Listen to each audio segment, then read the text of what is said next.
আজ শনিবার 18ই পৌষ 2026 সালের 2রা জানুয়ারি। মিথুন রাশি, মিথুন লগ্ন, জেমিনাই সাইনের জাতক জাতিকাদের আজকের দিনটি কিন্তু মধ্যম প্রকৃতির অতিবাহিত হবে।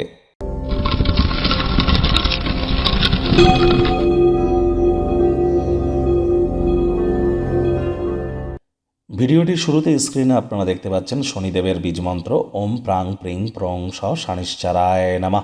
এটি প্রত্যেকদিন সন্ধ্যেবেলা 108 বার করে জপ করুন। এটি আপনাদেরকে বহুলাংশ উপকৃত করতে চলেছে। আর অবশ্যই আজ সরিষার তেল বেগুন খাবেন না। সরিষার তেল বেগুন লবণ লোহা এই কয়েকটি জিনিসকে আজ আপনারা অ্যাভয়েড করুন ক্রয় করা থেকে। আজ সাদা রঙের বস্ত্র যেন পরিধান করবেন না।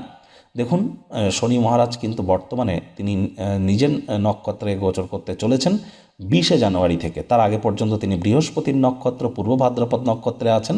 তাহলে আপনারা বৃহস্পতির বীজমন্ত্রও কিন্তু জপ করতে পারেন। যা দীক্ষা নেননি ইমিডিয়েট দীক্ষা গ্রহণ করবার চেষ্টা করুন। জন্মগুরু, শিক্ষাগুরু, দীক্ষাগুরু এই 3 গুরুর প্রাপ্তিতেই কিন্তু আমাদের জীবন ধন্য ধন্য হয়ে উঠবে। আমি বারবার কিন্তু বলছি, বৃহস্পতি কিন্তু অতিচারী আছেন, তারাই কিন্তু প্রোটেক্টেড থাকবেন যারা দীক্ষিত। 2026 সাল অত্যন্ত গুরুত্বপূর্ণ একটি সাল, তার কারণ নববর্ষের এটিই কিন্তু প্রথম বর্ষ। 2026 সাল যোগ করে দেখবেন 1 হবে। আর এজন্যই এই বছরটি অত্যন্ত গুরুত্বপূর্ণ। আপনাদের ক্ষেত্রে ঠিক কেমন অতিবাহিত হবে 30-40 মিনিটের বিস্তারিত আলোচনা সহ একটি ভিডিও চ্যানেলে অলরেডি আপলোড করা হয়েছে। সময় সুযোগ বুঝে একবার দেখে বা শুনে নিতে ভুলবেন না। ভাগ্য মিটার আজ আপনাদের বলছে 5 আউট অফ 10। ভাগ্য আপনাদের অনুকূলেই থাকবে। স্বাস্থ্য এবং অর্থ এই 2 ব্যাপারেই আপনাদেরকে একটু সাবধানতা অবলম্বন করেই চলতে হবে।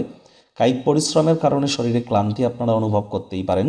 ওজন বুঝে ভোজন গ্রহণ করুন। রাস্তাঘাটে সাবধানে গাড়ি ঘোড়া চালান। অর্থগত ব্যাপারে ব্যয়বহুল একটি দিন, খরচ বাড়বে। নতুন উদ্যোগ পরিকল্পনার পাশাপাশি নতুন নির্মাণ কার্যকে আজ পিছিয়ে দিন। সমাজের প্রভাবশালী ব্যক্তিবর্গদের সাথে বোঝাপড়া বৃদ্ধি করুন।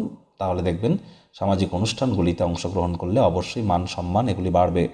চাকরিজীবীদের অফিসে কম কথা বলে কাজ বেশি করতে হবে। মনের থেকে মস্তিষ্ককে বেশি দাম দিতে হবে। কোনো প্রকার অফিস পলিটিক্স বা গসিপিংয়ের অংশ যেন হবেন না। বসের কিন্তু কুনজরে আপনারা পড়ে যেতে পারেন। রাজনীতিবিদ যারা আছেন জনসংযোগ বৃদ্ধি করুন। সমাজে পপুলারিটিও আপনাদের বৃদ্ধি পাবে। শিক্ষার্থী বিদ্যার্থীরা যে কোনো প্রকার পরীক্ষা প্রতিযোগিতায় সফলতা অর্জন করবেন। উচ্চশিক্ষার জন্য যারা বিদেশ যাত্রার কথা ভাবছিলেন, ভাগ্যদেবীও আজ আপনাদের পক্ষেই আছেন। সন্তান সন্ততি থেকে থাকলে তারাও তাদের কৃতিত্বের দ্বারা আপনাদেরকে গর্বিত অনুভব করাবে।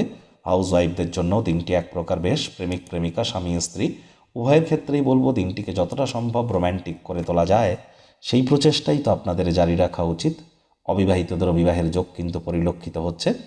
আজ বিবাহিত জীবনের সেরা একটি দিন। স্বামী স্ত্রী সন্ধ্যাবেলার সময় কোয়ালিটি টাইম পাস কিন্তু আপনারা করতেই পারেন।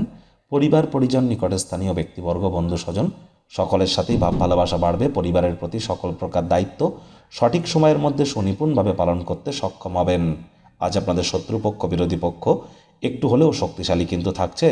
এ বিষয়ে সজাগ দৃষ্টি বজায় রাখবার প্রচেষ্টা আপনাদের জারি রাখা উচিত।